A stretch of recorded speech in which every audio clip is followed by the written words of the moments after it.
नहमदुहु नसल्ली अला रसूलिहिल करीम।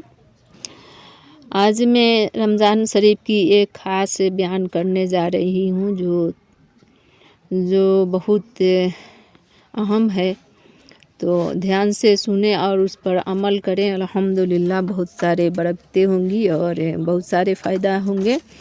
तो शुरू करती हूँ अल्लाह के नाम से जो बहुत बड़ा मेहरबान निहायत रहमत वाला है। हज़रत सैयदना अब्दुल्ला इब्ने मसूद रज़ी अल्लाह ताला अन्हा से रवायत है कि शहनशाह जिसान मक्की मदनी सुल्तान रहमत आलिमान महबूब रहमान अज़वजल सल्लल्लाहु ताला अलैहि वसल्लम का फरमाने रहमत निशान है।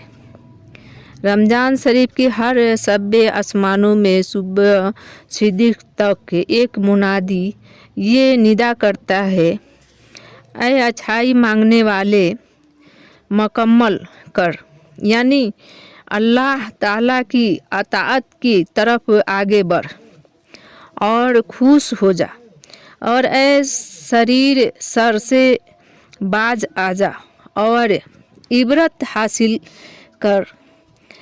है कोई मगफिरत का तालिब कि उसके तलब पूरी की जाए, है कोई तौबा करने वाला कि उसकी तौबा कबूल की जाए, है कोई दुआ मांगने वाला कि उसकी दुआ कबूल की जाए, है कोई साइल कि उसका सवाल पूरा किया जाए।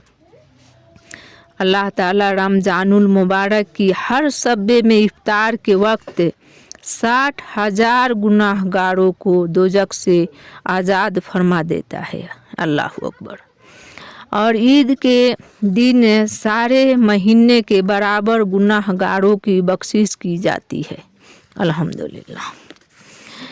मदीने की दीवानों, रमज़ानुल मुबारक की जलवागिरी तो क्या होती है, हम गरीबों के वारे नियारे हो जाते हैं। अल्लाह ताला के फजल व करम से रहमत के दरवाज़े खोल दिए जाते हैं और खूब मगफिरत के परवाने तकसीम होते हैं। काश हम गुनाहगारों को तुफ़ैले माह रमज़ान सरवरे कौनैन व मकान मक्की मदनी सुल्तान रहमत आलमीन महबूब रहमान अज़वजल सल्लल्लाहु ताला अलैहि वसल्लम के रहमत भरी हाथों जहन्नम से रिहाई का परवाना मिल जाए। अल्लाह अकबर। इमाम अहले सुन्नत अलैहि रहमतुल रहमान बारगाहे रिसालत सल्लल्लाहु ताला अलैहि वसल्लम ने अर्ज करते हैं, तमन्ना है फरमाए रोज़े महशर ये तेरे रिहाई की छट्टी मिली है। मुस्तफ़ा फरमाने मुस्तफ़ा सल्लल्लाहु ताला अलैहि वसल्लम जिसके पास मेरा जिक्र हो और वह मुझ पर दरूद शरीफ ना पढ़े तो लोगों में वह कंजूस तरीन शख्स है। अल्लाह अकबर। अस्सलामु अलैकुम रहमतुल्लाहि व बरकातहू।